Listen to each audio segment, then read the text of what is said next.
Apps can do a lot of cool things. You could order dinner, gamble on your favorite team, and track your health. You could even get a mortgage. One click and you can be approved. I'm not sure by who or what country they're in. You deserve more from the mortgage industry. At AnyMac Home Mortgage, we believe in the need for live human interaction during a very complex process. The kind of service and guidance which an app simply can't provide. Our customers are more than credit scores and income documents. They're individuals and families who live in and strengthen our communities. Their story is our story, and that story begins in a home. Chris Sawyer is an expert on providing superior customer service and in meeting the mortgage needs of current and future homebuyers. With over 18 years of experience in the industry, Chris is able to help customers migrate through the home buying and home financing process by using his wealth of knowledge as a well-qualified mortgage professional. And best of all, Chris is located in Cromwell, Connecticut, where he has helped hundreds of clients in Connecticut, Massachusetts, and Rhode Island make their dreams of homeownership a reality. Visit chrissawyer.any-mac.com. Email him at csawyer@any-mac.com or give him a call, 860-878-8730. Chris Sawyer, NMLS number 39345, corporate NMLS number 338923. AnyMac Home Mortgage is an equal housing lender. American Neighborhood Mortgage Acceptance Company, LLC. DBA AnyMac Home Mortgage. Lo-Fi Direct. Connecticut First Mortgage Correspondent. License lender. Broker number ML 338923. Massachusetts Mortgage Lender and Mortgage Broker License number MC 338923. Rhode Island License Lender. License number 201128110L. Call for additional details. Jones on first down, wide open, it's Barkley, and Saquon Barkley will take it into the end zone. Your best ability is availability. Saquon Barkley, he's great when he's on the field, but the problem is since 2018, he hasn't been healthy for this team. Look at this, they lob it to him, he taps it in off the glass. How about that? Porter Moser, I think right now is the best coach in college basketball, hands down. Fins 2 for 3, he's done his part.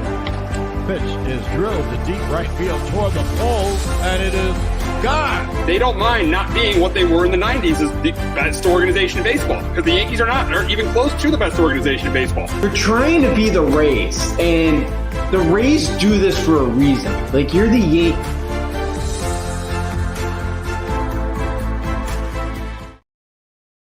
Welcome to Sports Talk with R&J. I am Steve Risser along with Justin D'Onofrio, and we are here. It is Super Wild Card Weekend in the NFL, and we'll start with a matchup between the Browns and the Texans. These teams met on Christmas Eve, and the Browns won the game handedly. I mean, the Browns were up 36-7. They ended up winning 36-22. And what a story it's been for both teams this year. Both teams have been great stories. First with the Browns, what a story with Joe Flacco. This team was 7-3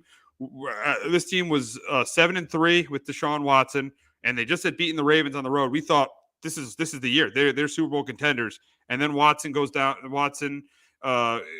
Goes down for the season. They try starting Dorian Thompson-Robinson. That doesn't work. And then they make the call to Joe Flacco, and he lost his first start against the Rams. But now, since then he's won 4 games in a row. The team is 11-6 and they're in the postseason, and for the second time in 4 years.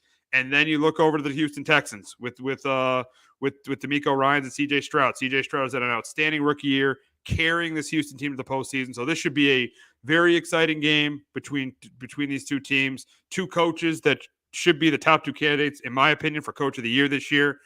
But for the game, I think this is a really competitive game. I think the first matchup, Case Keenum started, Davis Mills came in the second half. So the Texans will have C.J. Stroud in this game. I think it's a close, competitive game. I think that both quarterbacks make plays in this game, but I do think both quarterbacks make a mistake or two in this game. I think that happens, and I think this game comes down to the end.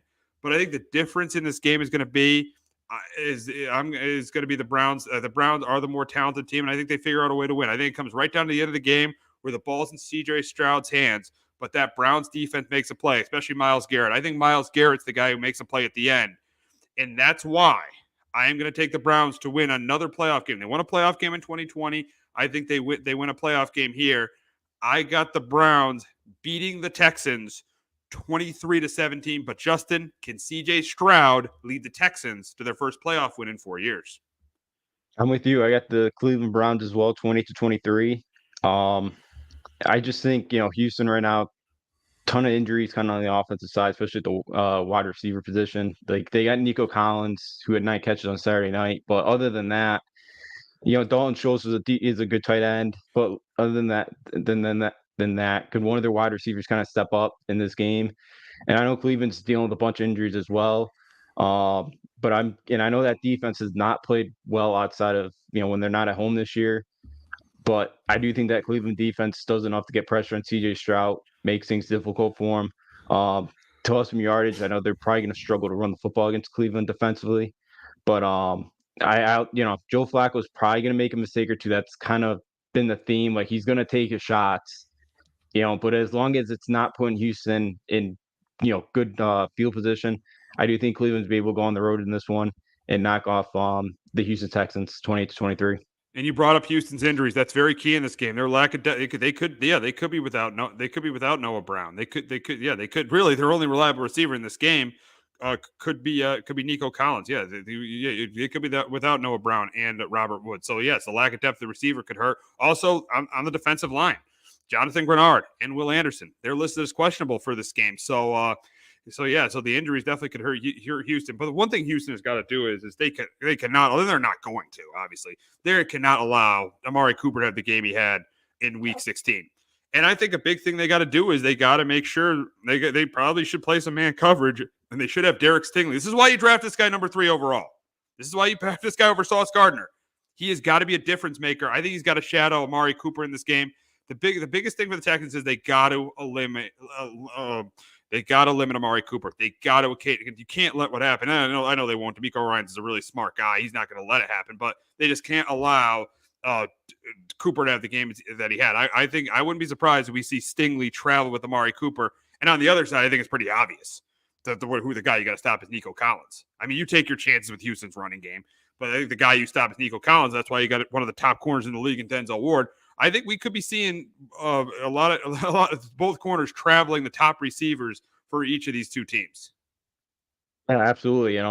Cooper, went over 260 yards a couple weeks ago against the Texans. So, yeah, and like for Cleveland too, they don't have a ton of depth. Like Elijah Moore's their number 2, but he's not great. I know Tillman's questionable in this one, but he hasn't even had a touchdown in the year. Like, Cleveland doesn't have a ton of wide receiver depth either, where they have a really good number 2 on the other side that could kind of beat you. So, yeah, and then on the other side with Collins, like, yeah, he's kind of their main threat right now. I know they got John Mechie, but coming off kind of battling cancer last year, hasn't done a ton this year. Like, they're going to need him to kind of step up in this one. Xavier Hutchinson, the rookie. So yeah, Houston's going to need a couple guys to step up because I would assume Cleveland is going to make it. It's going to make it where CJ, make CJ Stroud try to find somebody else. And then going back to Cleveland, could that open for like David Njoku? That's kind of been like Flacco's favorite target since coming over and playing with Cleveland because he's had some monster games. Since Joe Flacco's come in and been the starting quarterback here as well. You made a great point with David Njoku. I expect David Njoku to have over 100 yards receiving in this game. I think Flacco's going to hit him just like the Jet game because here's the thing. Houston really doesn't have a safety that could cover him. They play zone coverage, but they really don't have a safety that can cover him at all. So I think Njoku he's gonna be the guy. I feel like they're gonna limit Cooper. I think I think they're gonna struggle a little bit to run the ball because Houston's got a good run defense. But I think the guy who's gonna have the big game is gonna be David Njoku. I think David Njoku goes over 100 yards in this game for the Cleveland Browns. Yeah, I wouldn't be surprised because he's been a force since Flacco's really loved using him. Yeah, he had 134 yards against the Jets. He had another, he had 10 targets or 10 catches against the Bears for over 100 yards and a touchdown. So yeah, that's been Flacco's kind of big target. And yeah, if he can kind of get going and kind of help out, for because we've talked about kind of Cooper, they're probably going to make it really, Amari Cooper's not going to be able to beat them like they did last time. So they're going to need somebody to kind of step up, and yeah, David Njoku could be that guy that could kind of put some pressure off of Amari Cooper in this one. So yeah, Njoku is going to be kind of a huge key in this one. Absolutely. I mean, it should be a really good game between these two teams that have had really good seasons. I mean, really, no matter what happens in this game, these two teams have had really good years. I mean, you look at the Cleveland Browns, they lose Nick Chubb, one of the top running backs in the league. They lose Deshaun Watson, and they're in the playoffs. If you look at a team like the Jets who wanted to make excuses for losing Aaron Rodgers, look at a team like the Browns. They've lost a ton. They lost their starting quarterback in Deshaun Watson. They lost Nick Chubb. They lost Jedrick Wills, Jack Conlon, but they're still here. That's why Stefanski should be the front runner to be coach of the year. And you look at the Texans. You got, no matter what happens in this game, you got to love the future with C.J. Stroud. You are going to have at least a top 10 quarterback for years to come. That's why Nick Caserio better not go to New England. He's got to stay here because you got a top 10 at least a top 10 quarterback, potentially could be a top 5 quarterback for years to come. Yeah, for Cleveland, it's been a really good year for them. Yeah, with all the injuries they've had to face, to get the 11-6, to pick up Joe Flacco, who, I know with the Hamlin stuff, with comeback player of the year, but Flacco may get that because I know Hamlin didn't play a ton on the field this year. Even though I still kind of deserves what he came back from, but Joe Flacco, just coming off the couch, nobody wanted him. The Jets didn't want him. And to do what he's been doing here in Cleveland's been impressive. So yeah, Stefanski should get it. And yeah, with Houston, especially with this division right now, I know we'll get to the Titans and the mistake that they made there, and we'll see what Anthony Richardson could become in Indianapolis and the Jaguars. They got some issues down there. Like Houston's kind of, we all kind of going into the year thought Jacksonville was able to kind of win this division. This is finally going to be their time to kind of go at it and make a run here for the next couple of years. But looks like Houston and CJ Stroud are going to be able to do it. So yeah, DeMarco Ryan's done a remarkable job here, and they got to be giving Lovie Smith the thank you note after last year, after winning that game in Week 18. Absolutely, because they might have gone with Bryce Young, and they would not be in the postseason if that happened. Yeah, it could be a different story. So DeMarco Ryan in year one's done a really nice job with this team, and the future is really bright here in Houston. And after everything with Deshaun Watson a couple years ago, having to trade him, it kind of looked like maybe it's a long rebuild ahead, but seems like those days are over. Alrighty, moving on to the Saturday night game between the Dolphins and the Tyree. Returns to Arrowhead to face his former team, and it is going to be freezing. I think I've heard like -1. It is going to be freezing. Yep. And the thing is a lot of people will say not Miami weather, and I get it. Yeah, I know the Dolphins aren't used to it, but they are able to run the football. So I do think Miami stays competitive in this game. I do think they now don't do a great job running the ball, but I think they do a decent job running the ball. I know Mostert's banged up, but I think A-Chain, they do a decent job running the football. But I do think Kansas City does a pretty good job running the ball with Pacheco as well. It's going to be a tough night to throw the ball, so I do think the Chiefs' defense is going to force a couple turnovers from Tua. And I do think Mahomes isn't going to have a great night, but I think he's going to be the quarterback in this game. And he's the quarterback that knows how to win these games. We all know he's the quarterback of any quarterback in the postseason that knows how to win playoff games. So I think he's not going to put up huge numbers, I think, in this weather, but he's going to make less mistakes than Tua. And I think that's going to ultimately be the difference in the game. I think it's going to come down to how the game ended in Germany between these two teams, with the ball in Tua's hands and Tua not getting the job done. That's why, and when you got Reed and Mahomes at home against McDaniel and Tua, even though the Dolphins have the better roster, you got to take Reed and Mahomes over McDaniel and Tua. That's why I got the Chiefs beating the Dolphins 20-13 on Saturday night in Kansas City. But Justin, can the Dolphins get revenge from Week 9 and win their first playoff game in 23 years?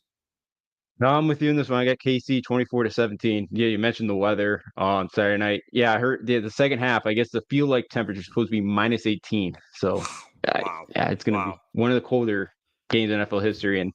And Tua, so he grew up in Hawaii, played at Alabama. He's never played in a game that temperature's been below 48 degrees. So, that's crazy. Yeah, so this is going to be a different, totally different for Tua.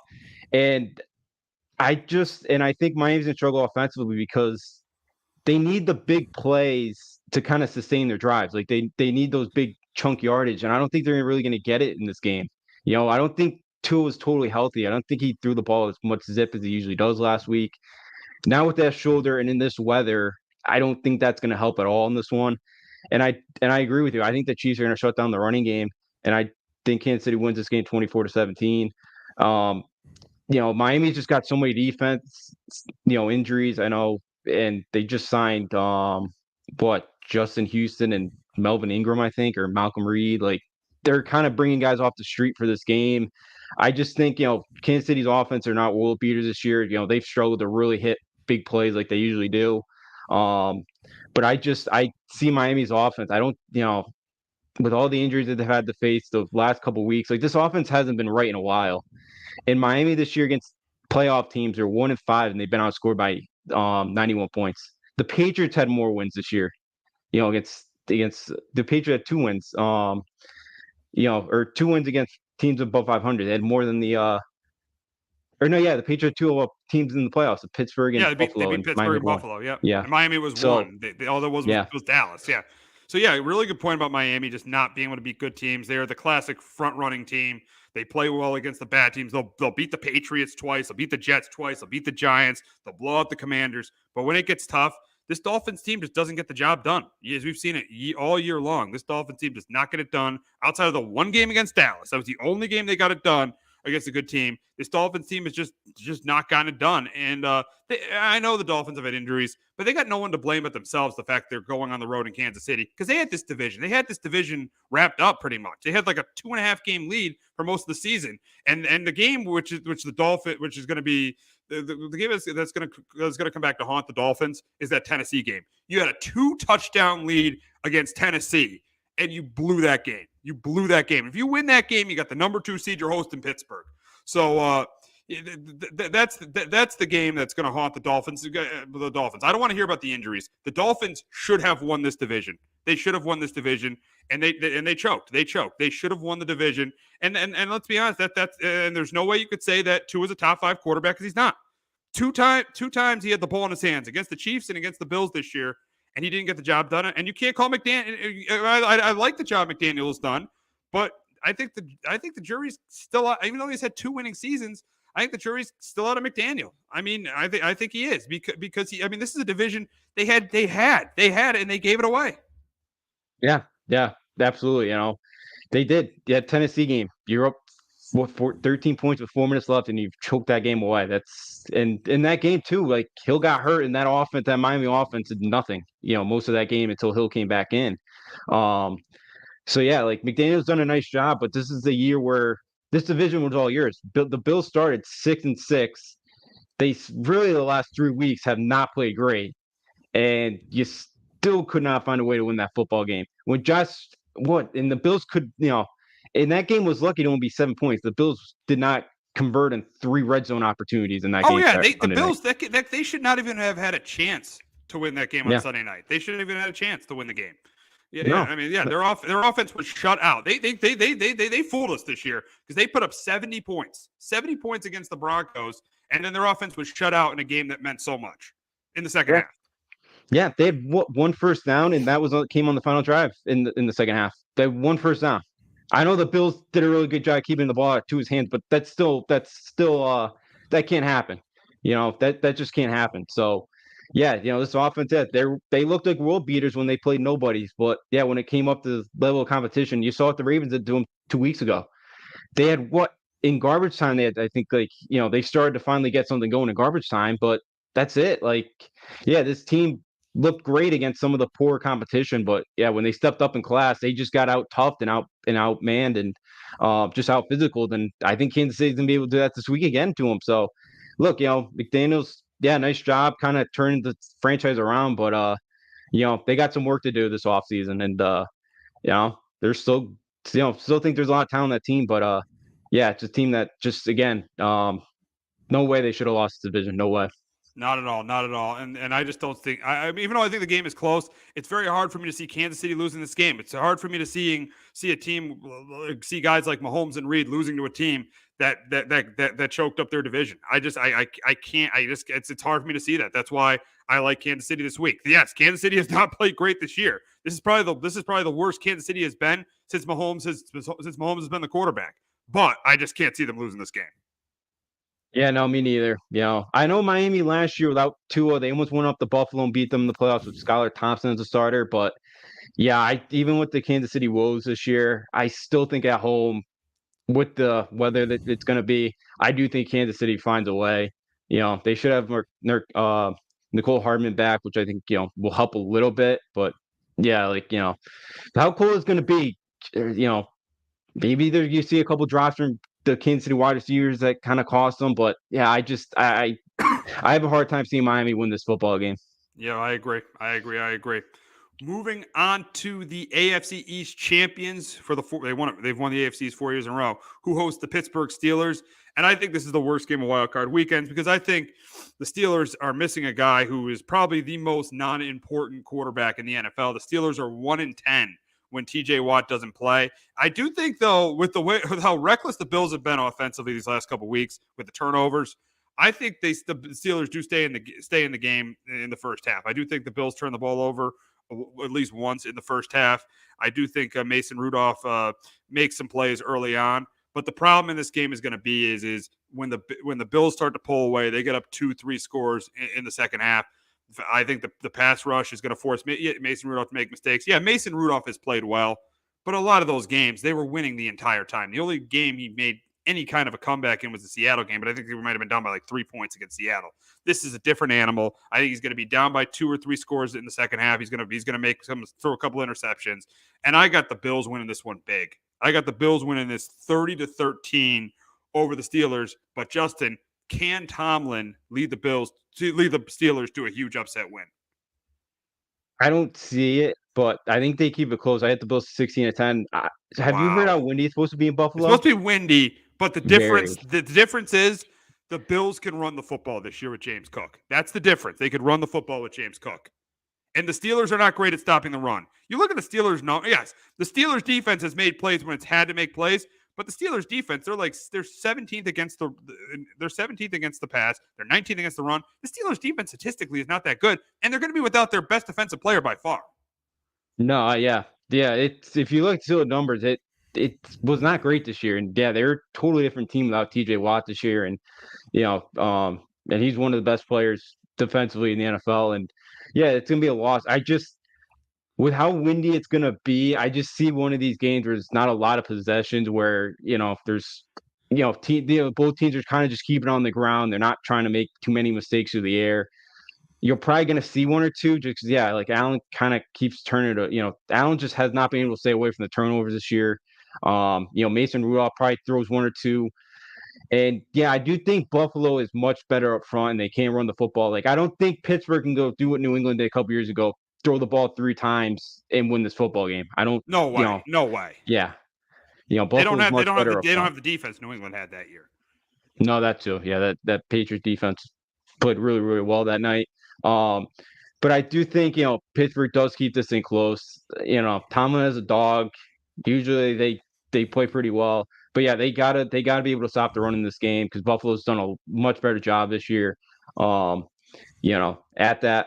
But I haven't really, Buffalo's been playing with their food the last couple weeks. And I feel like in this game they still do that. They keep Pittsburgh around for as long as possible. But they do have more talent than Pittsburgh, and I think that's why they win the football game. Oh, absolutely. This is as I said earlier, this is the worst game of wild card weekend. The Steelers, and I don't want to take anything away from them last week, but they were pretty much handed the game against the Ravens. They were pretty much handed this playoff. They were handed that playoff spot. They were handed that game without Lamar Jackson. The Ravens pretty much, I don't say let them get in the playoffs, but they made it a lot easier than it would have been if Lamar Jackson would have played. And Mike Tomlin again has done a really, really good job this year. But the Steelers have lived off of winning a lot of close games. I mean, and the quarterback play for the Steelers. I know Mason Rudolph has played well the last 3 weeks. But we know what Mason Rudolph is. He's probably the worst starting quarterback in the postseason. So I just don't see this being a game. I really don't. The Bills, yes, they haven't played great, but they have won 5 in a row. They found ways to win. I just don't see this being much of a game. I don't think they're going to get blown out like they did 2 years ago in Kansas City, the Steelers, but I think they lose I think this game is in hand by the middle of the third quarter. Yeah, I could totally see that happening. I really could. If you think about it, like the Steelers, yeah, they're 10-7 this year. They found ways to win, and look, you lost to Arizona and New England at home. Like you play better those 2 games, you're probably 12-5. Like which is. But that shows you why this isn't that good of a team. The fact that losing to the Patriots and the Cardinals on their home field shows you that this team isn't that good. No, I know. Yeah, they're not. Again, they were minus 20 in the point differential this year. Kenny Pickett hasn't been the guy. Trubisky was brutal out there. You know, Mason Rudolph's done a better job, but yes, like he's not great whatsoever. And he's done enough to kind of win them a couple games here and not, he hasn't thrown a pick yet. And that's kind of been the big thing. Like just, you can't turn over that's like the biggest thing. You just can't turn over the football. He hasn't done that. If you can kind of do that again, yeah, I could see this game being close, but yeah, I could very easily see Buffalo win this game by a couple scores. I just think with the wind, I do think that Pittsburgh kind of finds a way to keep this thing kind of competitive. Yeah, we'll see. But we got to move on to the Cowboys and the Packers on Sunday afternoon. The game on Sunday afternoon on Fox. We got the Packers and Cowboys, and Jordan Love has played outstanding. Jordan Love really over the last 8 games has played better than any quarterback in the league. 20 total touchdowns, 1 pick. I mean, he's been outstanding for this Packers team. And here's another thing is the way the Packers have ran the ball the last 3 weeks. Aaron Jones has been over 100 yards rushing the last 3 weeks for the Packers. So I think I think the Packers are going to be able to run the ball in this game. I think they're going to be able to run the football. I think Jordan Love's going to actually have a pretty good game. I think he's going to be able to have a pretty good game. But the issue for the Packers is this. Their defense is not going to be able to stop the Cowboys. The Cowboys are getting into the 30s in this game. I know the Cowboys struggle a little bit running the ball, but I think Tony Pollard has a pretty good game, and I think Dak Prescott has a great game. I think he throws 2 or 3 touchdown passes.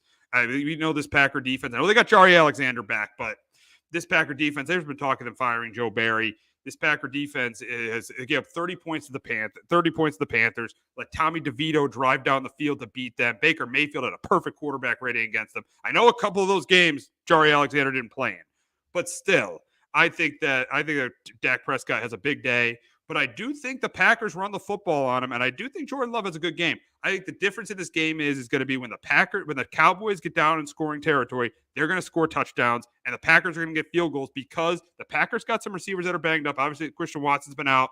Romeo Doubs is banged up, and the Cowboys play a lot of man coverage, which I think is going to help them when they get into the red zone against this Packer team, and that's what's going to force the Packers to settle for field goals. I think this game comes down to the end with the ball in Jordan Love's hands and this Cowboys defense making a stop. I got the Cowboys hosting. I got the Cowboys getting to the divisional round, beating the Packers 31-23. But Justin, can Jordan Love continue to stay hot and lead the Packers to a major upset over the Cowboys? I don't think he will in this one as well. I agree with you. At Dallas, 31-21. Yeah, Love's played really well. You mentioned the numbers. His last 8 games. And they're one of the youngest rosters in all of the NFL, and especially offensively, they got a lot of young pieces.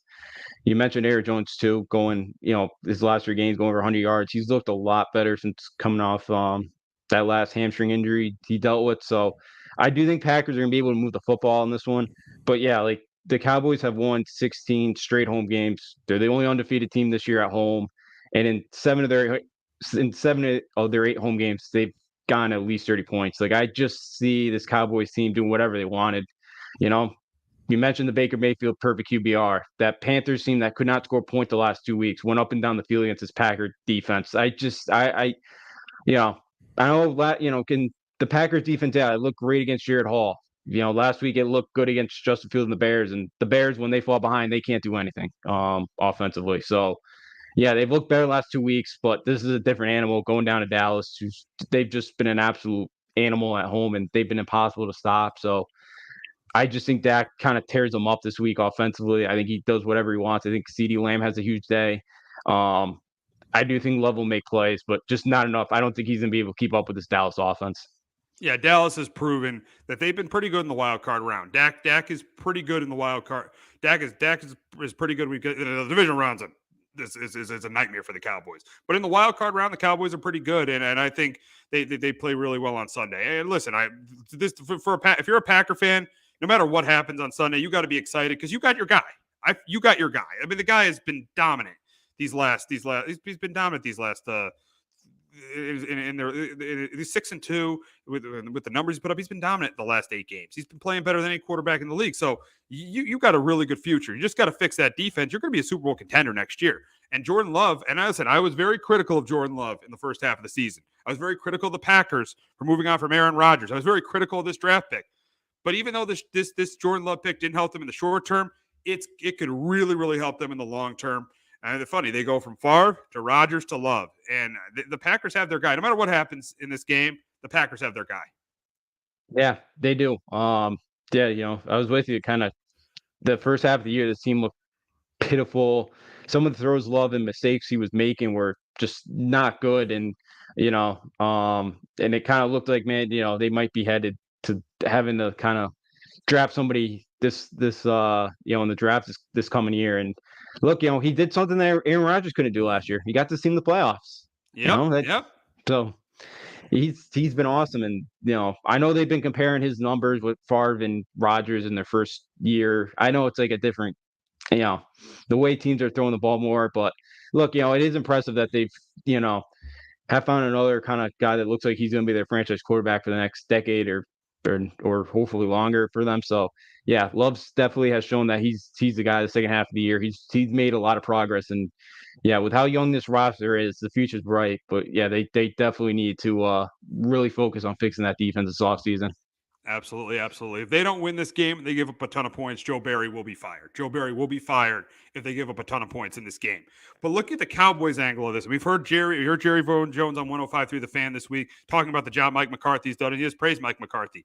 The big question here for the Dallas Cowboys is, if the Cowboys don't win this game, do they move on from Mike McCarthy? And I don't think I'm going to be in the minority here. I don't think they should. I think a 3-12 win season.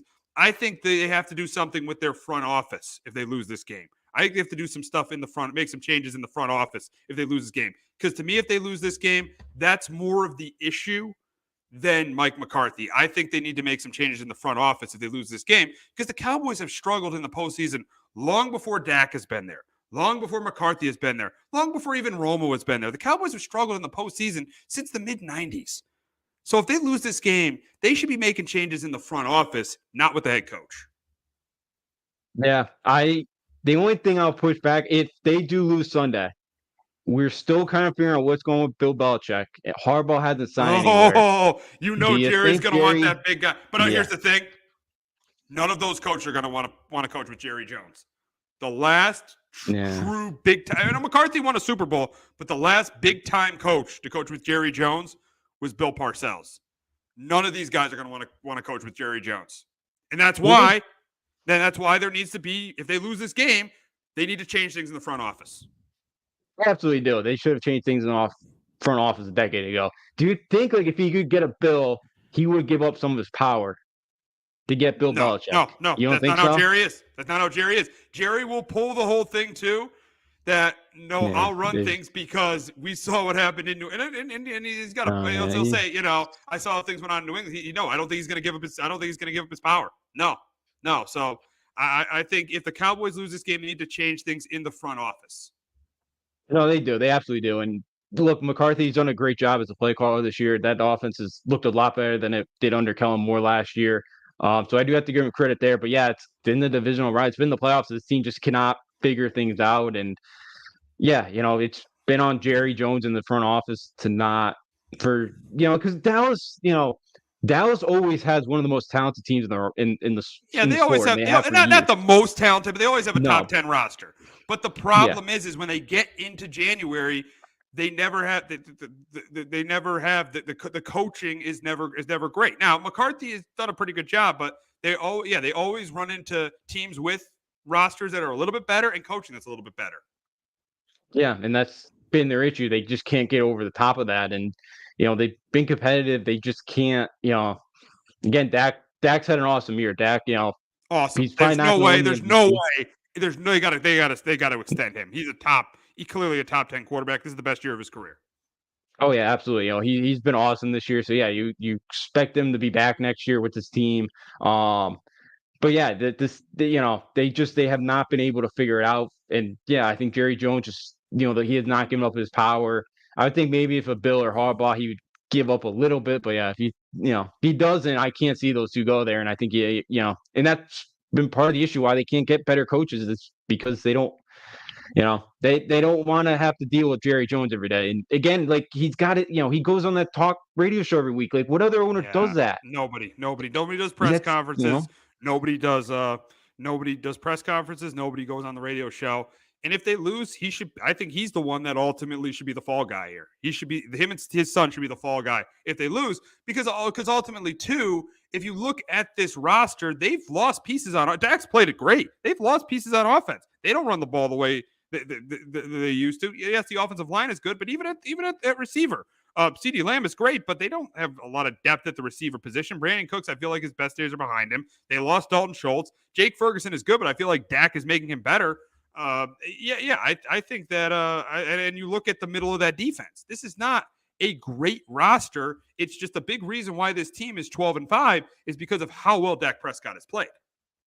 Yeah, absolutely. Yeah, because Gallup really hasn't done much this year. Yeah, Cooks is guy's been in the league now for a decade. He's you mentioned his best days are over. Yeah, like I don't Pollard's kind of being the featured back this year. Kind of seems like they do miss a little bit of Elliott, and Jake Ferguson's been a nice tight end. Out of Wisconsin, usually they do pretty good at that spot. Wisconsin does kind of with tight ends, but like that Dak's done a really good job of elevating the guys around him. That's kind of because they lost a lot of like wide receiver. They used to have one of the best cores, and guys go elsewhere because they want to get paid, and rightfully so. And the offensive line's kind of been banged up at times this year.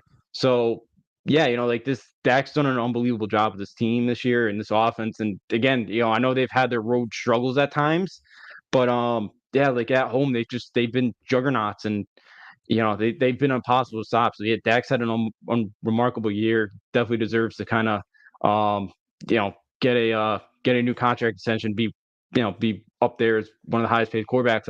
It would help even more if you can get this team to their even if they can somehow get to the NFC Championship game, which they haven't been in years. If they win, and it could be likely like Detroit goes down. The way the Eagles are playing, the Bucks, like it's at home. Like if they get the Bucks at home, that's a team you should beat. So so this is kind of the year for the Cowboys where it's certainly possible they could get back there, and I feel like they have to. So wouldn't be shocked if they make a coaching change, but it's kind of open there for the Cowboys to go out to San Fran in the NFC Championship game and finally get back there.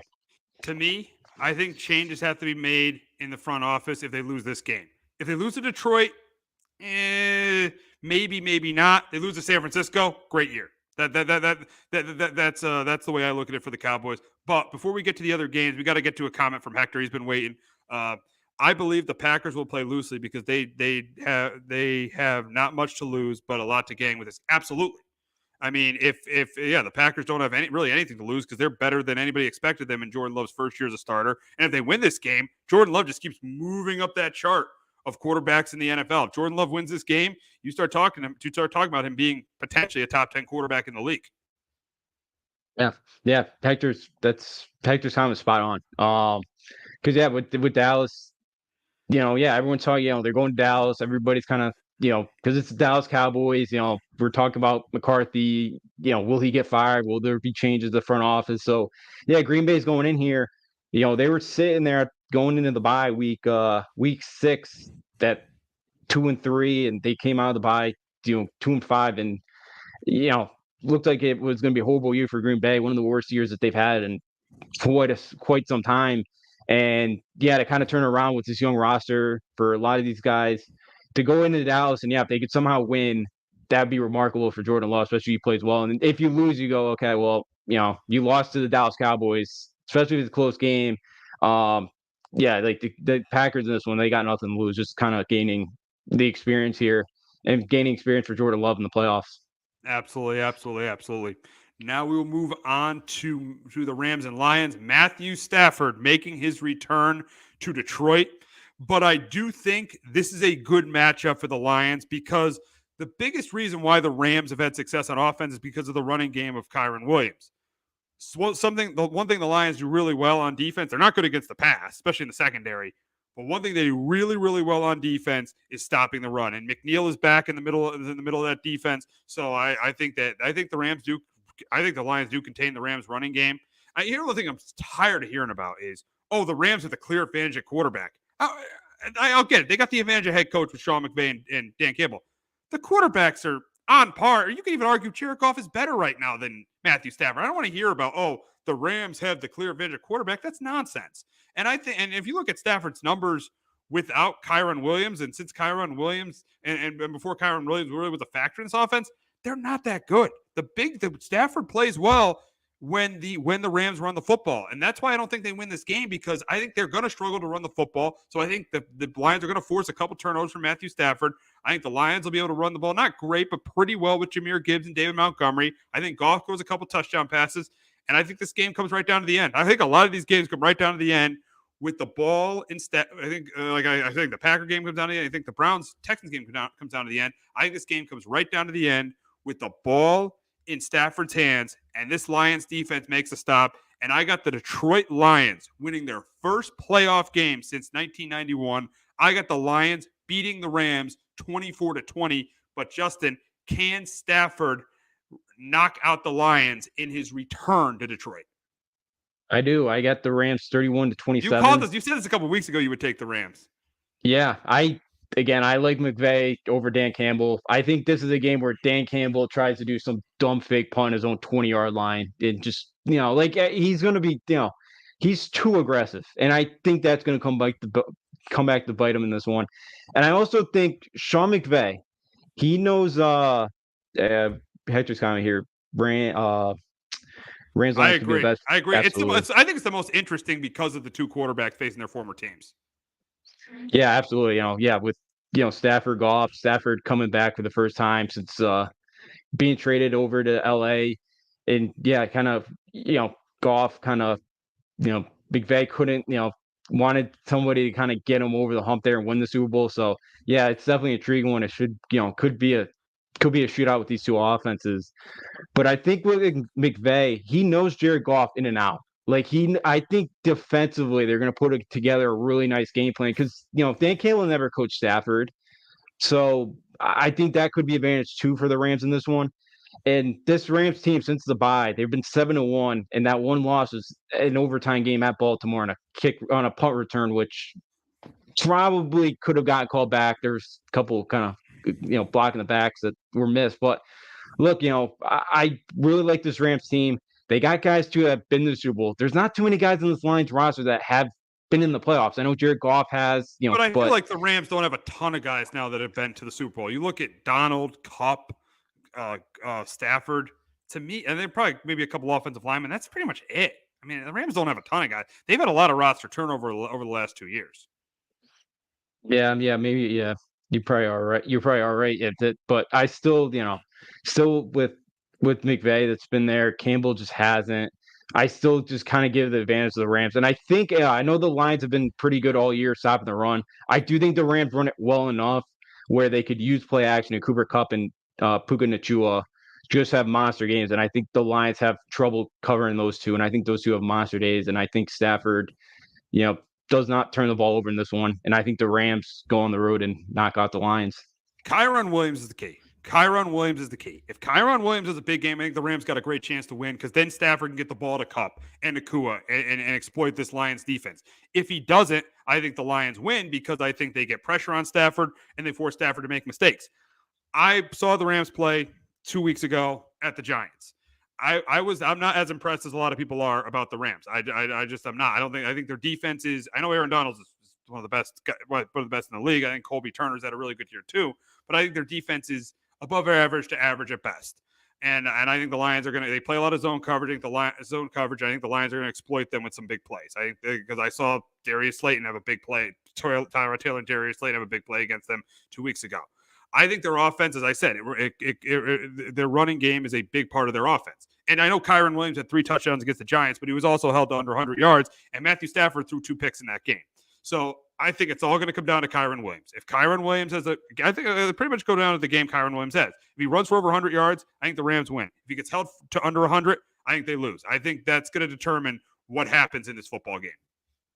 Yeah, I could absolutely see that happening. Yeah, because your Giants easily could have won that football game. Oh, they absolutely. Probably should have won that game. They should have won that game, yeah. If Tyrod Taylor hit Saquon Barkley there, they win the game.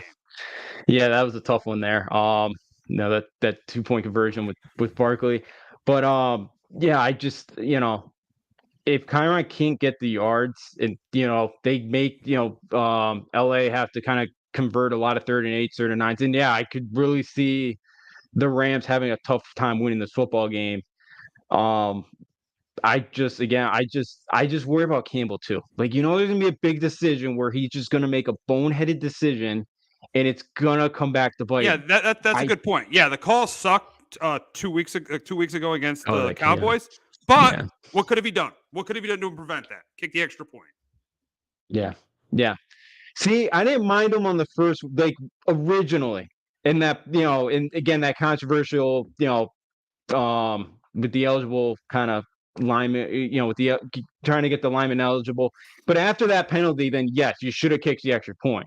Um, but yeah, like going back to that Thanksgiving game, what they were at their own like 15-yard line. He tries a fake punt. Like, it's just stuff like that where I just think that he's too fired up at times where it just his emotion will get the best of him, and he's not going to think clearly. While you have a guy on the other side like Sean McVay, who's kind of been in this spot before, that knows how to get to a Super Bowl, is not going to make that mistake. So I just think it comes down to coaching too, where Campbell's going to I just don't trust him. Where I trust McVay, where he's just not going to be. He's not a bonehead in decision making. Yeah, we'll see. Yeah, we'll see. We'll see. It should be a really good game. Probably the most interesting game of Wild Card Weekend, Super Wild Card Weekend between the Lions and Rams. But we will wrap up talking about two teams that are, let's be honest, are probably could be two of the. I mean, outside of the Steelers, probably two of the worst teams in the playoffs right now, and that's the Eagles and the Bucks. The Eagles have been absolutely pathetic. The Eagles have been pathetic. Really, since the Niners game, the Eagles have been awful. Their defense has been one of the worst in football. Their back seven is so bad. I mean, I saw last week against the Giants. The Giant offense, it would Tyrod Taylor do whatever they wanted against the Eagles. This Eagle defense has been horrendous. And then even offensively, they're coming into this game banged up. Jalen Hurts is coming to this game banged up. A.J. Brown's coming to this game banged up. Devontae Smith's coming to this game banged up. So I think the Eagles offense is coming into this game banged up. And Tampa Bay, yeah, were not impressive last week, but they did get the job done. Baker Mayfield's coming into the game banged up. I think this is going to be a very, very ugly game. This isn't going to look like a playoff game. This is going to look like it's crazy how one of these two teams are going to be in the divisional round. It's crazy to think that one of these two teams are going to be in the divisional round, because I don't think this is going to look like a playoff game. I think there's going to be turnovers on both sides of the ball. I think honestly, I know both secondaries are terrible, but I think both offenses are not that good, but both offenses are going to struggle. I think both offenses struggle, but I think the team that's at home wins this game. And I'm going to go with the Bucks. I'm going to go with Baker Mayfield to win his second playoff game. Eagles are lucky they're playing the Bucks, because if they're playing the Lions or Cowboys, they'd lose by double digits. So I got the Bucks winning this game 21-17. But Justin, can the Eagles get back on track and get to the divisional round? No, I don't think they will. I got the Bucks as well, 27-23. I just, for the Eagles, I don't think this, I don't think at a push, for how bad they've looked the last couple of weeks, I don't think you could just kind of turn it on because it's the playoffs. I don't think they're gonna be able to do that. And yeah, you mentioned your Giants. I thought they took it easy in the second half on the Eagles. They could have put a 40. Oh, they did. Oh, they did. They definitely did. They got conservative in the second half, which is something the Giants got to stop doing. They got to start being a little bit more. They got to play that first half. That they got to look at that first half and see that's how we got to approach every game offensively going into next year. Yeah, they definitely do. I was surprised Dable didn't want to make a statement and put 40 on Philly, and just for all the poundings they put on you guys over the years. Exactly. Yeah. And that's why and I know the Bucks can't run the football, but I don't they're gonna have success in this game because the Eagles can't stop the run the last couple of weeks. We talked about it. Like first half of the year they were, that was kind of they were the best. That was their staple on defense. Now they can't do that. But the thing is the Bucks can't run the ball, but the Eagles can't stop the run at all. Yeah, and like the way things have been trending, I doubt that the Eagles are going to will have a ton of success stopping the run. And look, if Baker's healthy enough, I think he's going to have a big day through the air. Like the Bucs, they got Chris Godwin and Mike Evans. I know they're kind of up there in age, but or Godwin's still only 27, but I think those two guys could have big days. Play action. I think they're going to be able to use. I just think, and I think Tampa Bay is going to be to force a turnover too. And the Eagles have only forced 18 turnovers on the year. They're minus 10 in turnover differential. So I think Tampa Bay right now defensively, I think they'll make enough stops. I think Hurt's going to throw a turnover or two in this one, and I think Baker plays well enough. I think he'll get healthy. I know they only scored 9 points last week against the Panthers defense, but yes, he was banged up. I got to take Tampa Bay. I don't see this Eagles team waking up anytime soon and just kind of turn on because the playoffs have begun. I just don't. No, I don't think they are. And have we honestly? I've never seen a team that had been so good. I mean, I wouldn't say they were so good, but they were 10-1 through 11 weeks. Had a great chance to clinch home field advantage against the 49ers, and it's completely fallen apart. Like it's completely fallen off. I don't think I've ever seen something like this happen. No, I think they're the first team to start 10-1 and not win the Since division. the 80, Which, I think the 86 Jets were the last team that lost 5 straight after starting 10-1. wow, so man, that'd be a Jet thing to do. Texter's comment: Bucks and Eagles are both pathetic. Okay, one of them will be on life support heading to the Bay Area. That's Yeah. well said. That's well said. That's well said. That's well said. Yeah. Yeah. Just The Niners exactly. Niners should have a very easy one. Whoever they face next week in this one. If the Rams don't win, or the Green Bay Packers don't win this week, and things ain't the same. But yeah, I think right now the Bucks are better than the Eagles, and I think at home, because you could say the Eagles right now are playing one of the worst teams, or one of the worst teams of football at the moment, the way they've been playing. I just don't think that's changing this week. Nope, not at all. I think the Eagles season ends on Monday night. But we are going to get to some news around the league, and today the Bears announced that they are going to keep Matt Eberflus as the head coach, but they did fire offensive coordinator Luke Getsy. The big question, though, for the Bears is should they keep Justin Fields? This is going to be the question all offseason. We'll be talking about this for a while. Should they keep Justin Fields, or should they draft Caleb Williams with that number 1 overall pick?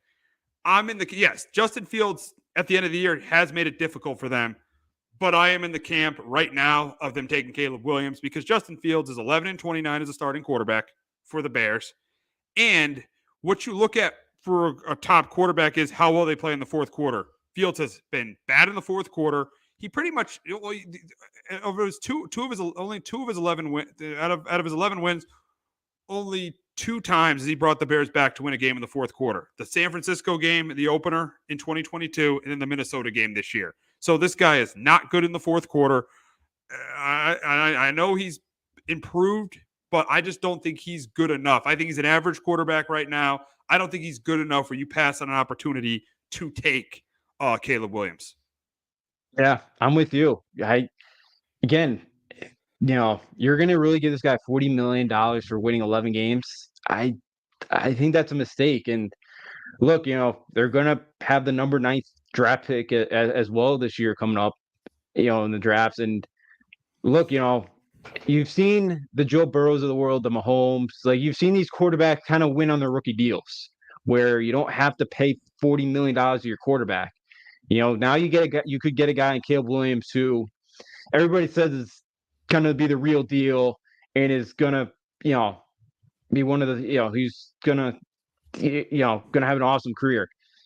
And you got a young defense who's got some talent, and has played pretty well, especially in the second half of the year. So I'd take the chance, go get Caleb Williams. Maybe you can go trade Justin Fields. Maybe Atlanta Falcons are interested in him. I think you got to trade him because I don't see them getting back. Yeah, because only the 2 comeback wins in the fourth quarter in his career. He's only got 11 wins.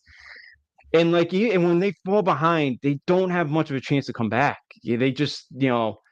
And here's the one thing I don't want to hear about. Oh, he doesn't have weapons. He doesn't have weapons.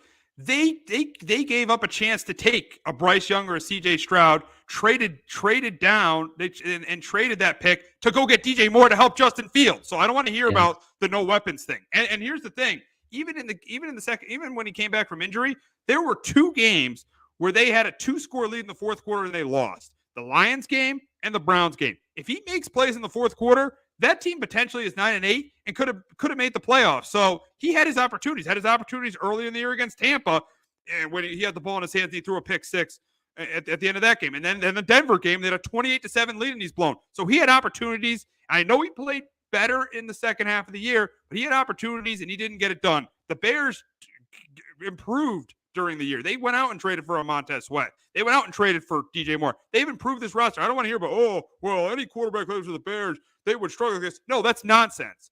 Justin Fields didn't get it done in the fourth quarter this year. So I don't want to hear it. I think the Bears have every right to move on and go draft Caleb Williams. Yeah, I absolutely agree with you. They do. They can. They gave him chances. He did better in the second half, as you mentioned, but yeah, it just wasn't good enough. I don't think he's an accurate downfield passer. I don't think that's anything that's gotten better for him over his career. Um, I know the offensive line still wasn't great. They've tried to fix it, but yeah, they got a guy like DJ Moore. Um, you know, and at times he looked pretty good this year. But they gave him a chance, and this year, you know, it was kind of still got better, but just wasn't good enough. And you mentioned there's a couple games there that they should have won that they blew, and they could very easily be in the playoffs, right now and getting ready for a wild card game. So I'm with you. I think you got to, I think in the spot you got a guy Caleb Williams. I know everything is, in the draft and quarterbacks. It's kind of you never know, but Caleb Williams kind of feels like a no miss guy. And if you have that opportunity, you got to go out and go get them. You just have to, unless it's somebody absolutely blows you away with a trade offer. Then But other than that, I think you got to just move on and start over at the quarterback spot. Absolutely. Yeah, I agree there, and this will be a topic we will be talking about for the next couple of months. This will be the hot topic for the next couple of months. We'll probably be talking about this almost every show in February, March, and April. So, this will be the hot topic for the next couple of months. What the Bears do with Justin Fields, but we got to move on to Bill Belichick. Belichick's future is with the Pats, and the Patriots have not, they have not really came to a decision yet. They met on Monday. They were hearing mixed reports that Belichick would be willing to give up the GM role, or he would not be willing to give up the GM role. But the big question is with Belichick, should Belichick be back if he is willing to give up the GM role? And I would say yes. That's the one. That would be the one condition I would bring Bill Belichick on. If he's willing to give up this GM role, I would be willing to bring him back, because I don't know if you're going to get a better. Even at this point, even though Belichick I think is not as good as he once was, I still think he's better than all the candidates out there. So I think if you can get a GM in there, strip the personnel decisions from Bill Belichick, I would bring him back. But here's the thing. If not, he has got to be gone. He cannot return as the GM of this team. If you do not trust him with the number 3 pick, and you don't trust him having a high second round pick. If he's still there's no way this team could bring him back as a GM, and for me to take this organization seriously. This organization has turned into a dumpster fire, and they will be even more of a dumpster fire if he comes back as the general manager. Yeah, I'm with you. And Monday morning, yeah, he leaked that himself. He leaked out that he gave up the GM spot. Because we know Bill. He's very, very smart. That was him saying he wants to be here, and that if the wording is if he gets fired, if they say parting of the ways, he's pretty much telling you that, hey, I want to be here, and that the Crafts fired me and it was their decision. And I don't think Robert Kraft's going to do it. I don't know about the Son, but I don't know how much power the Son has at the moment. I think the Son, this is just my instincts. I think the Son wants to move on more than Robert does. And so I think he's back. Like I now think he's going to return. Because I don't think Kraft is he going to return the same? He can't bring it back the same way. For me to take it this team seriously going forward, they can't bring it back the same way. After 4-13, something's got to change. Do you think it'll be the same way? Absolutely. Something's got to change. There's got to be a GM here. There's got to be a GM. Absolutely. And it sounds like it'd be Ziegler coming back. And with McDaniels as the OC. That's what it sounds like. At least there is a general manager. I don't love Dave Ziegler. No, but at least there's a general manager. At least there's a GM. Yeah. And I'd be fine with Bill doing everything with the defense. Bill could, I'm okay with Bill having all control of the defense. I don't want him touching the offense. No, not at all. Not at all. Because for the most part, his defensive picks are fine. It's the offense that always seem that they're busts. It's always on the offensive side of the ball. So, if Ziegler and McDaniels want to run the offense, that's fine. He could, Bill wants to control the defense. I'm good with that. Because, look, that defense, with all the injuries they had and with how bad they started, after that Cowboys-Saints game, that defense played really, really well the second half of the year. That defense kept improving with everything they had. That defense improved. And, that's why I still would love, because that's why I would like for him to give up the GM job, because I do think, and you mentioned it, there's not many other coaches I'd take over Bill Belichick right now. I still think he could craft a really good game plan against some of the better offenses. And again, and I know it always goes back to the Brady Belichick era, but when's the last time a good head coach has won a Super Bowl with a not very good quarterback? Trent Dilfer in Baltimore? Yeah, Brad Johnson in Tampa. Yeah, Brad Johnson. Yeah. Peyton That's the thing. Peyton Manning that last year, but it's still Peyton Manning. It's still Peyton Manning. Yeah. Even though he wasn't as good, he was still pretty good in the playoffs. Yeah. He's good enough. So that's the thing. Like, I'd still love to have Bill around. I think he does want to finish here. And again, he wants to beat Shula's record. So, like, I think if he would have to give it the GM position, and I think if he knows that, okay, like, I could, this team maybe could improve if somebody else is making the decisions, maybe he'd be okay with that. Because I know he wants to get Shula's record. So, and he's going to have, so I do think right now, I'd be surprised unless if he lied and he goes to Kraft and kind of, won't give up the power, but he's just saying it. Then I could see Kraft moving on, and Kraft could kind of go, well, he didn't want to give it up in the end. So I think he's going to come back because I don't think Kraft's going to fire him now because it's not going to be part in the ways because Bill has already told you, I want to be here. Yeah. We'll see what happens. It'll be very interesting to see what happens in New England in the next couple of days to see what they decide to do. But we will move on to an ex-Patriot, Mike Vrabel, who was fired from the Titans. And I'm surprised he got fired. I thought he would leave on his own. I'm surprised he got fired there. And I don't think this is a good move for the Titans. I still think Vrabel is a really good coach. But the big question is if Belichick if they do part ways or Belichick does end up getting fired, is Mike Vrabel the next coach of the Patriots? And I think if Belichick isn't the next coach of the Patriots, I think Mike Vrabel is a very good chance to be the next coach of the Patriots. Oh, absolutely. Him and Brian Flores are my 1A, 1B, 2 guys that if Bill does move on, those are the 2 guys I want. And Vrabel, I think, would love, because even when he came back, when he was in, when he was put into the Patriot Hall of Fame, he had a speech in the second half or before the second half, and he's like, we got it was getting against the Bills, and he was like, we got to go finish this game off. Like, he's still talking like, he was a Patriot. Like, I think he wants that job if they do move on from Bill. So I'd love to have him back. And, and I think the Titans are making a huge mistake because it sounds like him and the GM were not seeing eye to eye on things. And the GM went to the owner, kind of wanted to move on. And I think I think the owner's making a huge mistake moving on from him and not the GM because it's not Mike Vrabel's fault that they traded AJ Brown. It's not his fault that they drafted a bunch of busts on the defensive side of the ball the last couple of years. It's not Vrabel's fault that Will Levis and Malik Willis have not looked like NFL quarterback. Like, he didn't miss on those guys.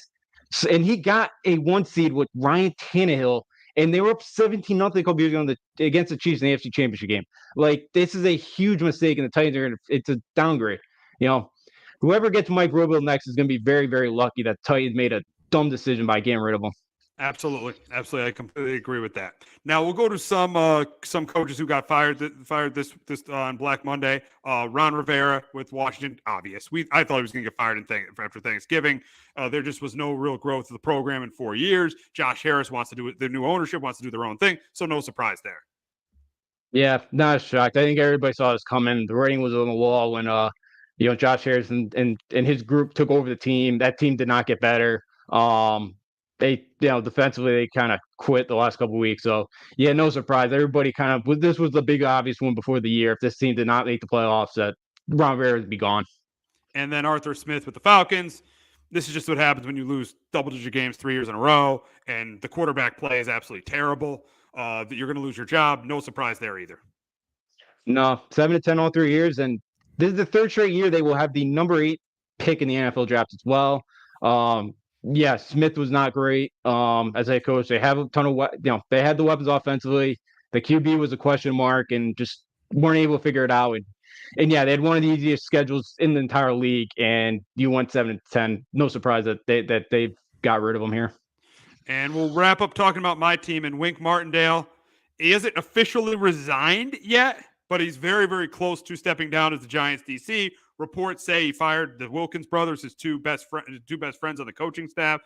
Daboll fired them, and then Wink pursed to Daboll. He stormed out of the room, and this just shows you one thing. Anybody who was denying the Daboll Wink thing when that story came out before the Patriot game is totally ignorant to what has gone on this year with the Giants. Wink Martindale and Daboll, I think there were fractures all year long. I think it even began, early in the year when Wink's defense wasn't playing as well as it should. In especially the first half against Arizona, you had the San Francisco game where they gave up 30 points. You had the Miami game where they gave up over 500 yards. So I think fractures started there. And then you had times where Wink's defense played well in the Buffalo game and the Jet game, but the offense didn't play well. So I think that started dissension between them. The Giants defense, very, very, very, so forced turnovers, I'll give them that, but very inconsistent all year long, very, very up and down. Wink and Daboll did not, it's obvious that Wink and Daboll did not see eye to eye. And I think this could be a loss for the Giants. And let me tell you something with Daboll, he better be right about this defensive coordinator, because if he's not, in a couple of years, it's going to be him out of a job as well. Yeah, I'm not surprised. Yeah, I think it was right around the Pats-Giants game that the kind of news came out. And that report was not just true, it was 150% true that was going on. It was more than 100% true that was going on. And then Daboll, gave him the game ball afterwards, and then said, "Oh, the biggest argument we have is the biggest. It's who's getting the last place in the room," which was total nonsense. Yeah. Oh yeah, that absolutely was, and I like with those two personalities, because we see Daboll, he's very emotional on the sidelines, and again, he probably went after Wink. And I don't think Wink didn't like it, especially with the way with the way the offense was playing, which is why I wanted Michael Kafka fired. But they're going to keep him, which I don't like that move. But but with the way the offense was playing and the defense was the better, they weren't great this year. They were the better unit. That did not. Wink did not like Daboll going after him. No, absolutely not. And that's just, and again, that probably not great.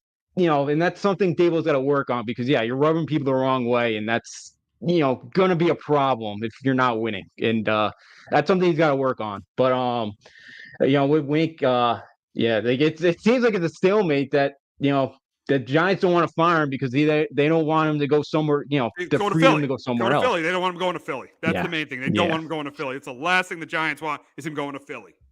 Yep. So, this is I'm not surprised with the personalities here that there's like a stalemate going on right now with these two at the moment. So, it's we'll see. The Giants got to, when Wink moves on, they got to hit on this DC here, because Wink's one of the better ones. He's done a really nice job getting that defense better after the first half kind of struggles there. So, I like Wink. Maybe think the best hope is maybe he gets a shot at a head coaching job and resign, and you don't have to worry about going to Philly. That's probably your best case scenario here. Yeah, we'll see. We'll see what happens there. But let me tell you one thing: Brian Daboll better get this DC hire right. This defense better be good now. Because you alienated the defensive coordinator, a good defensive coordinator. You better get this right. You better get this right if you're Brian Daboll. But we have a new national champion in college football. But before we talk about that, we are going to hear from our friends at JPEG Financial and Shamrock Home Inspections. Do you have a 401k and some savings for future retirement, but don't even know if it's enough to live off of? How much is enough? How often are you thinking about it? The team at JPEG's Financial Group can help set your mind at ease. We specialize in creating strategies in the planning and managing of your financial, educational, and investment needs. We help clients pursue their investment goals with sound financial strategies. You deserve a personal, tailored plan. Lasting, meaningful, and open relationships are the foundation of our practice. You've worked hard for your money and should feel confident in your investment choices as you make decisions for your financial future. Your goals are our goals. We are dedicated to your needs and hopes for your future. Visit our website and give us a call at 860-430-5397. Securities offered through Raymond James Financial Services, Inc., member FINRA, SIPC. Investment advisory services offered through Raymond James Financial Services Advisors, Inc. JPEG's Financial Group, LLC is not a registered broker-dealer and is independent of Raymond James Financial Services. JPEG's Financial Group is located at 78 Eastern Boulevard, Glastonbury, Connecticut. There's no bigger investment than home ownership. And to make sure the house is up to your standards, you need a professional to look it over. Brian Flanagan from Shamrock Home Inspections is a licensed home inspector and a member of the Connecticut Association of Home Inspectors. Brian was a contractor for over 15 years, so he knows how homes should be constructed and how mechanicals should work. What makes me a good home inspector was the 20 years that I was a home improvement person, doing all the different repairs that I have done and what other people have done wrong that I had to go out and fix. So I have a pretty quick eye on seeing what's right and what's wrong. Before you move, call Shamrock Home Inspections. Before you make the biggest investment of your life, call Brian Flanagan from Shamrock Home Inspections at 860-268-2566 or visit shamrockhomeinspectionct.com.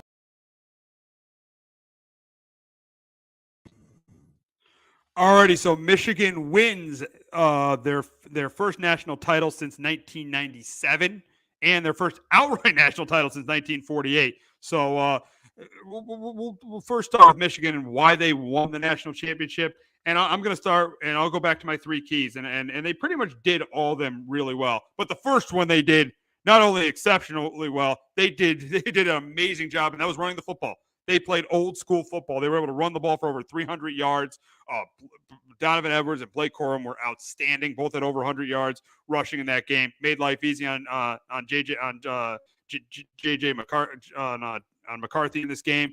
The way they were able to run the ball, I think, was the biggest reason why they won. Number two, the pressure on Michael Penix. And there were two plays that stood out to me in the game.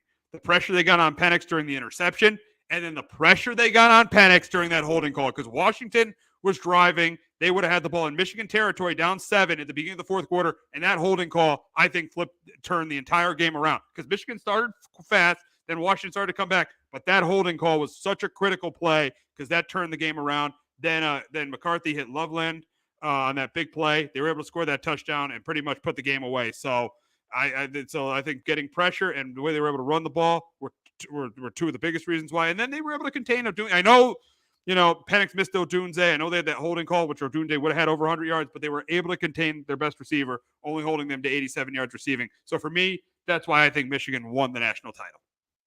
Yeah, my first one too was the running game. They dominated that first quarter. Washington they could not stop them. Washington made some adjustments there, but and I thought Michigan got way too cute with the play calling after the first quarter. They kind of, didn't kind of stick to the running game.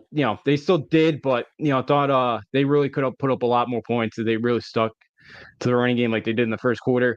My second one was putting the pressure on Penix. Like they sent blitzes from multiple positions the entire game. And it just, like Penix was just under duress the entire football game. He couldn't get, they didn't let him find anybody open downfield. And especially like in the interior guys like Mason Garcia, who, he made him not, Penix was not comfortable all night behind the pocket. They only sacked him once, but they probably hit him, at least a dozen times. Like, it's a really, really rough night for him. And then my third one too was that big kind of third down run in the third quarter with McCarthy on that 3rd and 8, that scramble for 22 yards. I know they ended up punting that drive, but if Washington got to stop there, Washington would have got the ball decent field position. They were still down 10. They kind of go down and score a touchdown. You make it a 3-point game. So a couple of different things, that could have been a different game. But that McCarthy run, he didn't do a ton in that game. He didn't make the big mistake, but he did make a huge play with his legs, and that's what he needed. And I think that was also a huge key there for Michigan to get that win. Yeah, and then that point, that's a great point, because that leads me to why Washington lost this game. And I think I know they weren't able to contain the run, they weren't able to protect Penix, and we kind of talked about that. But I think one of the biggest reasons, one of the things I thought had to happen for Washington to win is Penix would have to outplay McCarthy. And I know Michigan had a great running game. I know McCarthy didn't have to do a ton, but he didn't in this game. Penix was not as good as he was in the semifinal game. And there were two plays I look at. The play where he missed, and I texted you after this, and I said if Michigan scored, it's game over. But he missed Odunze wide open on that 4th down. That was a huge play. And then the interception right before that, right at the beginning of the second half. He did not outplay McCarthy, and that was a big reason why they lost the game. And also, the other two are obvious. They weren't able to stop the run, and they weren't able to really protect Penix in the game. So really, Washington really didn't do any of my three keys, and that's why they lost this game. Yeah. My first one too was, they couldn't stop the running game. Especially that first quarter, they and then even when they had Edwards or Blake Corum, they didn't tackle well either. And then, there was a couple plays where the linebackers over pursuing, like their linebacker, just out of position. Michigan kind of got them in a couple of the spots, and Washington just was not really struggled against that physicality in the running game of Michigan in that one. And my second one was, two was they couldn't protect, and you know, that throw that he had to Dunze, they just were not on the same page on that one. And there has not been many cases like that all year, where those two just are not on the same page. And then that one holding call where they got called back, was a fun, like that was borderline because they weren't calling anything the entire game. That was one I thought they should have let go, but I don't think it would have made a difference. But yeah, the protection was not good, and Penix he had no time to do anything. And you know that screen pass too, where the corner tripped, I think it was McMillan, and Herbstreit said that was gonna be a touchdown too. Like just that didn't go Washington's way either. Like that's kind of a fluky thing that the corner got tripped there, into McMillan, and it sounded like it would have been a touchdown. And then I thought in the first half too, Washington, one of their mistakes was they tried too much to establish a running game, especially when Dylan Johnson got hurt that very first carry.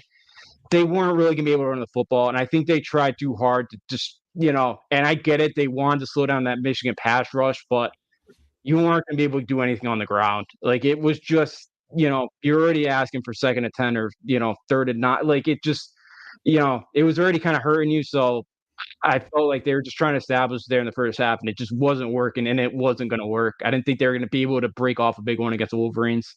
No, not at all. Not at all. Not at all. Now that Michigan has won the national title, though, the big question is after the game, is this Harbaugh's last game at Michigan? I think it is. I think he's going to the NFL. I think the place where he goes is the Chargers.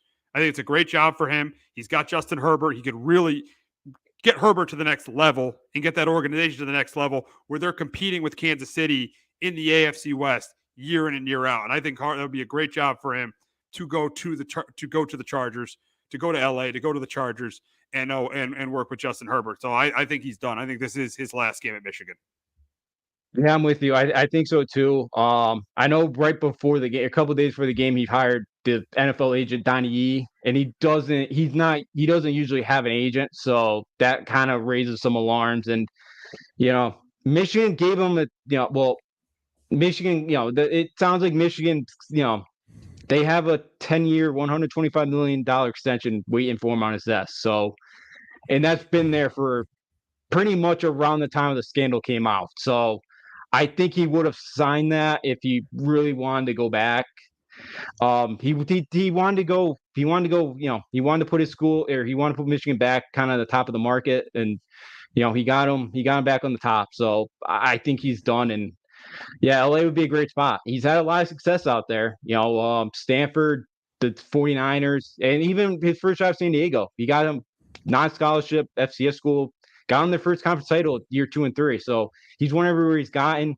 I know Brady's trying to get him to Vegas. That's he can go get his quarterback too, which might be McCarthy. So I know Herbert's really good, but that's one I could see. I think it's either the Chargers or the Vegas Raiders. And just other, NFL breaking news. Pete Carroll expected to be out as the Seahawks head coach, but could remain with team in different capacity. Wow. That's definitely breaking news there with Pete Carroll. That one surprised me. That one really surprised me with Pete Carroll. I mean, I wonder who's going to take that job. Do they go in house? Do they go with Waldron? Do they go in house? Do they go in house with this move? That's going to be very, very interesting to see what happens there. So yeah, that one surprised me there. Yeah, definitely a little bit surprised. Surprised when I did see that. Yeah, we'll kind of see what happens there. Interesting. The offense is good. We'll see. That defense hasn't been right the last couple of years. So yeah, maybe getting a defensive minded guy in there. Maybe it is in house to kind of maybe get that defense turned around there. Yeah, it'll be interesting to see what direction they go in. But that is definitely surprising right there with Pete Carroll. But we got to wrap up the show talking about John Morant, and he is out for the season for the Memphis Grizzlies. And the big question for the Grizzlies is do you think, what are the chances of them getting the number 1 pick? There is a chance, but I don't think it's a great chance because I just don't think they'll be as bad as the Spurs and Pistons. I mean, no one's going to be as bad as the Pistons. I don't think they'll be as bad as the Spurs and Pistons. So I think there's a chance, but I don't think there's a good chance for the Grizzlies to get the number 1 pick. Yeah, I'm with you. I don't think it's very likely. The Pistons 3 wins. They put up 47 the first quarter last night. Then they only could score 40 the rest of the night against the Kings. So I with how bad the Spurs, Wizards, Pistons are, I can't see it. Maybe your best is probably gonna be like the 5th, 4th best pick. So I think it's very unlikely that they get the number 1 pick in this draft. There's some very bad teams this year in the league. Absolutely. So that's going to wrap it up this week on Sports Talk with R&J. We'll be back next week talking about the divisional round in the NFL playoffs, the coaching carousel in the NFL, and we're going to start talking about some UConn basketball as they start getting into Big East play. Got a big week next week as they host Creighton and then go to Villanova. So we'll be talking about that. Number 1. Could be number 1. Could be number 1 if Kansas loses tonight. With the top 2 teams going down, and if Kansas loses tonight, they're number 4 right now. So very, very good chance we could see how the Huskies being the number 1 ranked team, because they're not going to lose the 2 games this week. They got Xavier on the road and then Georgetown, so they should be able to win their 2 games this week. So there's a very good chance that they could be number 1. So we'll be back next week, talk about all of that. Have a great weekend, everyone. Jones on first down, wide open, it's Barkley. And Saquon Barkley will take it into the end zone. Your best ability is availability. Saquon Barkley, he's great when he's on the field, but the problem is since 2018, he hasn't been healthy for this team. Look at this. They lob it to him. He taps it in off the glass. How about that? Porter Moser, I think right now is the best coach of college basketball, hands down. Fins 2 for 3. He's done his part. Pitch is drilled to deep right field toward the pole, and it is gone. They don't mind not being what they were in the 90s as the best organization in baseball, because the Yankees are even close to the best organization in baseball. You're trying to be the Rays, and the Rays do this for a reason. Like, you're the Yankees.